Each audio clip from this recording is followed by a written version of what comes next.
Hey you guys, it's Sarah. So today I'm telling you about my sober story. So I was sick and tired of feeling sick and tired. I finally wanted out of this vicious cycle that I was stuck in. I was the kind of drinker who, once I started drinking, I didn't want to stop. I didn't see the point of having only one drink, and my mission was to get lost, not feel, and get blacked out. So in January of 2017, I had decided to become sober. So the thing is, with everyone has a different of what their rock bottom is. And we can't compare each other's stories, and we shouldn't anyway. So maybe somebody's rock bottom is getting in a car accident, maybe it is medical related, or maybe it's just awareness that is created within, which is kind of what happened with me. So, being sober for now over 2.5 years, it hasn't been easy. So, I felt like I had built up this reputation of that crazy drunk friend. And so, in the beginning, it was really, really hard to tell my friends that, hey, I'm not gonna drink anymore. I actually am like sober now. And they're like, what, like capital S sober? Like never drinking again? And I'm like, yeah. And so that was really scary. And so over time, as I told more and more people and I have shared my story, that's kind of helped me create this confidence of within of not being scared anymore and seeing the good and how it's really changed my life. So my first challenge, so the first year is like really hard. Um, I really missed that fun Sarah or who I felt was the more fun Sarah when I drank. I was in love with the person I became when I was drunk because I felt wild, free, and I didn't care. So the first challenge came after only being a couple weeks sober. A friend was having a birthday, and so he was celebrating his birthday and he wanted to do some brewery tours. I'm like, FML, how is this gonna work? Am I gonna be tempted? How am I gonna feel? And I know I had a choice ultimately to go or not. And so I decided to go to be there for him. Um, and, ultimately I told myself too that I can't hide away when stuff gets uncomfortable. So that day specifically, I remember getting ready for the day and I started to get really anxious and my heart was racing. And I stopped, I looked at myself in the mirror, and I started telling myself things like, you're amazing, you're beautiful, you are caring. And I kept telling myself things until eventually I calmed down and I felt a lot better. And so it totally worked. So a few months after that, I came around to actually recording myself saying these affirmations. There was like a total of 50 of them or something. And I listened to that recording every single day for like a whole entire year. And so it definitely gave me confidence and boosted me up, and I became to truly believe all of those affirmations that I heard myself saying to myself. So with every 30-day mark that passed, I felt more strength, more power, but I also felt really, really bored. I wondered a lot of the times, what do I do with this time that I normally would have been spent drinking? So that's something that I definitely had to figure out. So now, being around 4 months sober, I'm talking about in the beginning, I woke up one morning with this thought. It was a feeling, it was like a visualization, and it was of this strong, ripped, badass looking woman. And I was like, I want that. I want to be strong. I want to be ripped. I want to be shredded and look like I could kick somebody's ass. So the thing is, though, I not only wanted to be physically strong, I wanted to have mental strength too. I wanted to be mentally strong. So I really wanted to love myself. My mom always told me growing up that you can't love anyone else until you love yourself first. And I didn't know what she meant for a really long time. And now I can say that I know what she was trying to tell me all of those years. Self love is so important. So, now going kind of back to the current days. So, still after being over 2.5 years sober, being around other people still gets me out of my comfort zone. And it actually, if I'm honest, I hate it. So it's because I've discovered that there's still some anger and resentment there. And so I'll break those down for you. So I think the anger may be fear-based. Fear that I could go back to my old ways. I would often have crazy thoughts in the first few months, and I would fantasize and think about dramatic, extreme scenarios that could happen, which would justify me to start drinking again.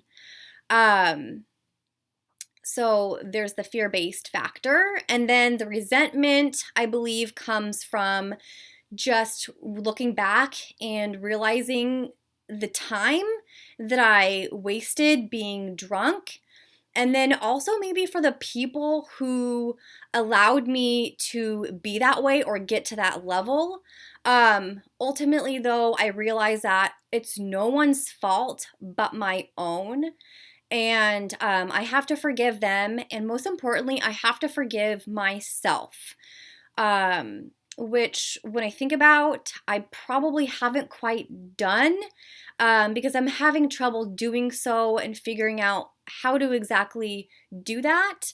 But really, it's a choice, right?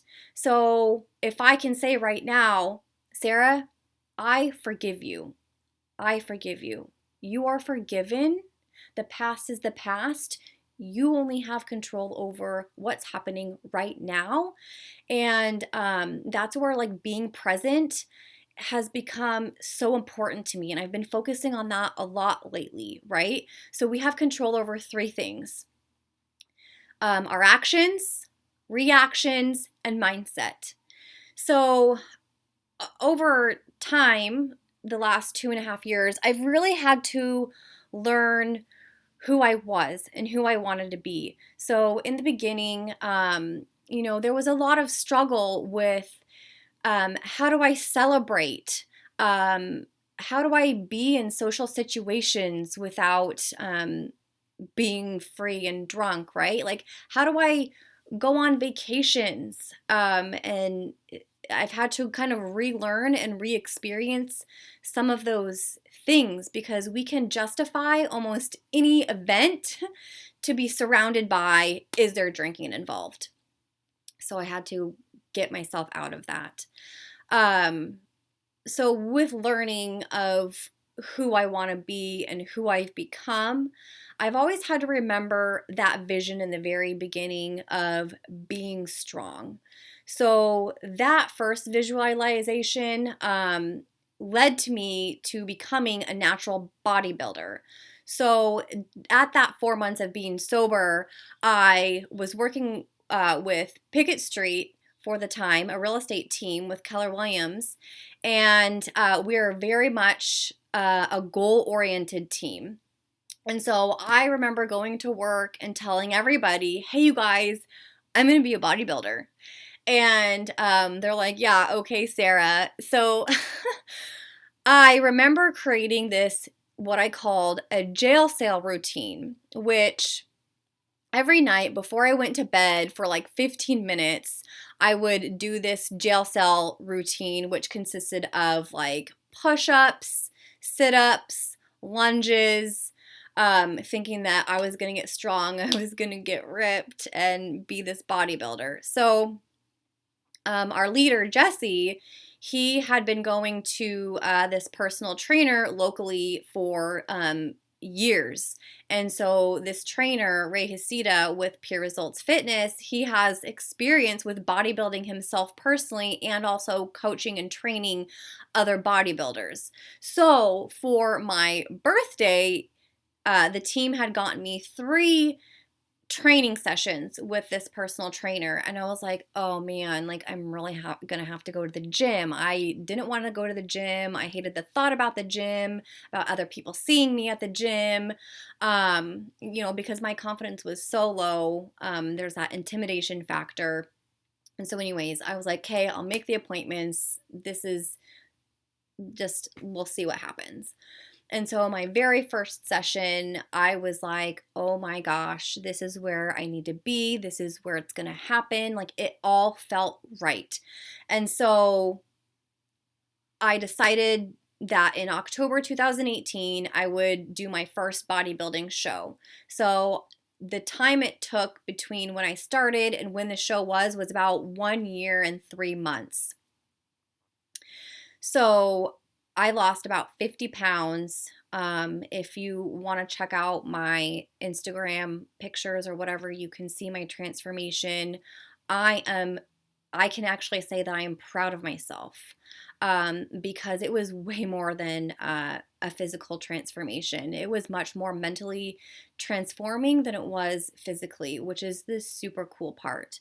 So through that journey and experience, I really found my passion for health and fitness. So, which led me to now becoming a certified personal trainer. So now I get to help people transform both physically and mentally. And I just think that is so rewarding. It just feels good. And so for the first time, I just feel like I'm doing the right thing at the right time and having a true impact on people's lives, because I know going to the gym is scary, right? So if I can create some kind of safety for them, then I can impact their lives and show them the way it helps them build confidence. And I can relate because I started from the ground and going up, right? Um, so this brings me to now finding and surrounding yourself with like-minded people. It helps because they can relate and understand. So find your community, find your support system. There are groups like AA and NA. There's probably a million type of Facebook groups for you name it. So the cool thing too with sharing my journey is that there have been several friends and people who have reached out to me about becoming sober themselves or thinking about becoming sober. And that's been like really comforting because then that just gives me the opportunity to share my story again and share my experience and hopefully create some kind of safety for them and just be there for them. So knowing that I can be there as a resource for people, it helps. It feels good. It helps me live my why and my purpose, which is kind of what I said, creating safety outside of comfort zones so that it can impact lives, because that's what it's all about, right? I've, come to realize over the last year that it's about them, not about me. And I can make it about me really, really easy. But when I put myself into the spot of making it about them and giving my full presence and attention on them, whoever I'm helping, it's so gratifying. So that's kind of my story. I hope that you have enjoyed listening or this has impacted you in any way. I encourage you to reach out to me anytime about anything. And I just want to say that sobriety is a lifestyle and it's a way of life. And for me, it's a better one. So thank you for watching. Bye.